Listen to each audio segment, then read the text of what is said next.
অবশেষে আংটিটা কেটেই হাত থেকে বের করতে হলো, আর কিছু করার ছিল না। হেই ভিউয়ার্স, কেমন আছে? আশা করছি ভালো আছে। আমি কিন্তু বেশ ভালো আছি। এই যে কেকটা দুপুরবেলা এনেছিলাম মাকে ডাক্তার দেখাতে গিয়ে, সেটাই এখন বিকেলবেলা খেলাম। তারপরে বেরিয়ে গেলাম আংটিটা কাটার জন্য, কারণ এটা কাটতেই হবে। আর থাকা যাচ্ছিল না, ভীষণ ব্যথা করছিল আঙুল। আমার গীতের মুখের হাসিটা দেখেছো? এই জন্যই বোধহয় ছেলেটার আমার বারবার নজর লাগে।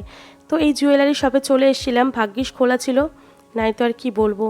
আংটিটা এত পরিমাণে গেঁথে গেছিলো, এই জিনিসটা ধোকানোই যাচ্ছিল না কাটার জন্য। আর এটা জানো তো, আমার স্বাদের আংটি, মানে আমার স্বাদে সোনার রূপো দিতে হয়, তো মা এই রূপোটা দিয়েছিল।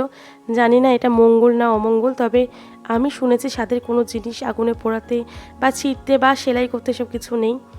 তো যাই হোক, আংটিটা বের করার পর তোমাদের দেখাবো একটা দিনের মধ্যে কতটা মানে গেঁথে গেছিলো। দেখো, পুরো দাগ হয়ে গেছে। তারপরে এখানে অনেকগুলো কাজ মিটিয়ে এক রাশ মন খারাপ নিয়ে বাড়ি